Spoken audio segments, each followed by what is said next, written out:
Welcome to cooking it simple. ഞാൻ ജെസ്സി. എല്ലാവരുടെയും വീട്ടിൽ എപ്പോഴും ഉണ്ടാകുന്ന സാധനമാണ് ഉരുളക്കിഴങ്ങ്.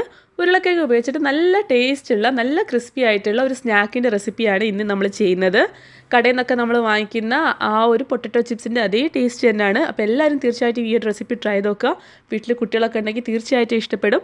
വീഡിയോ ഇഷ്ടപ്പെട്ടു കഴിഞ്ഞാൽ തീർച്ചയായിട്ടും സബ്സ്ക്രൈബ് ചെയ്യാൻ മറക്കരുത്. ഇതിനായിട്ട് ഞാൻ 2 മീഡിയം സൈസിലുള്ള ഉരുളക്കിഴങ്ങാണ് എടുത്തിട്ടുള്ളത്. ഉരുളക്കിഴങ്ങ് നമുക്ക് തൊലി കളഞ്ഞിട്ട് ഒന്ന് കഴുകിയെടുക്കാം. ഇങ്ങനെ കഴുകിയെടുത്തിട്ടുള്ള ഉരുളക്കിഴങ്ങ് ഞാനിപ്പം തിന്നായിട്ടുള്ള സ്ലൈസായിട്ട് കട്ട് ചെയ്യുകയാണ് ചെയ്യുന്നത്. നമ്മൾ പൊട്ടറ്റോ ചിപ്സൊക്കെ ഉണ്ടാക്കാൻ വേണ്ടിയിട്ട് കട്ട് ചെയ്യില്ല, അതുപോലെ നല്ല തിന്നായിട്ട് കട്ട് ചെയ്തിട്ടെടുക്കുക. അതിനുശേഷം ഇതുപോലെ കുറുങ്ങനെ കട്ട് ചെയ്യുക. അപ്പോൾ നമുക്ക് നല്ല നീളത്തിലുള്ള ചെറിയ ചെറിയ സ്ട്രിപ്പായിട്ട് കിട്ടും. എല്ലാം ഒരേ വലുപ്പത്തിലൊന്നും ആവണമെന്നൊന്നുമില്ല. ഇതുപോലെ ആക്കിയെടുക്കുക. അതിനുശേഷം ഈ മുറിച്ച് വെച്ച ഉരുളക്കിഴങ്ങ് വെള്ളത്തിലിട്ടിട്ട് നന്നായിട്ട് കഴുകിയെടുക്കുക.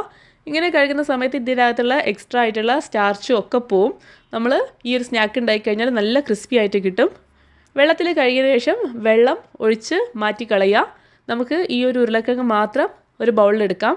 അതിലേക്ക് ആവശ്യത്തിനുള്ള ഉപ്പും മുളക് പൊടിയും കായപ്പൊടിയും ഇട്ട് കൊടുക്കാം. ഓരോരുത്തർക്ക് അവരുടെ എരിവിനനുസരിച്ചിട്ട് ഫ്ലേവറിനനുസരിച്ചിട്ട് വേണ്ട പൊടികൾ ചേർത്ത് കൊടുക്കാം കേട്ടോ. അതുപോലെ തന്നെ നമ്മൾ ഇതിൻ്റെ ബൈൻഡിങ്ങിനായിട്ട് യൂസ് ചെയ്യുന്നത് മൈദയാണ്. ഞാനിപ്പോൾ 3 ടീസ്പൂൺ മൈദയാണ് എടുത്തിട്ടുള്ളത്.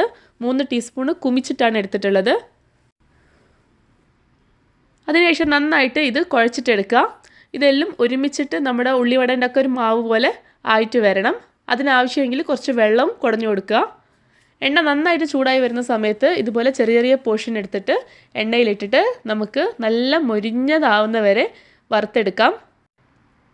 ഞാനിപ്പോൾ സൺഫ്ലവർ ഓയിലാണ് എടുത്തിട്ടുള്ളത്. ഒരു സമയം 4 എണ്ണമാണ് ഇട്ടിട്ടുള്ളത്. ഒരു ലോ ടു മീഡിയം ഫ്ലെയിമിലാക്കിയിട്ട് വെക്കുക. നല്ല ഗോൾഡൻ ബ്രൗൺ കളർ ആവുന്നത് വരെ തിരിച്ചും മറിച്ചും ഇട്ടിട്ട് വേവിച്ചിട്ട് എടുക്കാം. നമ്മൾ കടയിൽ നിന്നൊക്കെ വാങ്ങുന്ന ഉരുളക്കിഴങ്ങ് പൊരിച്ച കൊള്ളി അതുപോലെ ചിപ്സൊക്കെ ഇല്ലേ, അതേ ഒരു ടേസ്റ്റാണ്. എന്തായാലും കുട്ടികൾക്കൊക്കെ ഇഷ്ടപ്പെടും. പിന്നെ റമദാനൊക്കെ വരുന്ന സമയത്ത് നിങ്ങൾക്ക് സ്നാക്കായിട്ട് ഇത് സെർവ് ചെയ്യാം. ഒരു വെറൈറ്റിയാണ്, നല്ല ടേസ്റ്റുമാണ്. അപ്പോൾ ആദ്യത്തെ ബാച്ച് റെഡി ആയിട്ടുണ്ട്. ഇതേപോലെ നമുക്ക് ബാക്കിയുള്ളത് ഉണ്ടാക്കിയിട്ട് എടുക്കാം. നിങ്ങൾക്ക് കൂടുതൽ ക്വാണ്ടിറ്റി വേണമെന്നുണ്ടെങ്കിൽ കൂടുതൽ ക്വാണ്ടിറ്റിയിൽ ചെയ്യാം. അപ്പോൾ എല്ലാവരും തീർച്ചയായിട്ടും ഈ ഒരു റെസിപ്പി ട്രൈ ചെയ്ത് നോക്കുക. എന്നിട്ട് ഫീഡ്ബാക്ക് താഴെ കമൻറ്റ് ബോക്സിൽ അറിയിക്കുക. നമുക്ക് പുതിയൊരു വീഡിയോ ആയിട്ട് കാണാം. അതുവരെ എല്ലാവരും സേഫായിട്ടിരിക്കുക. Thank you for watching.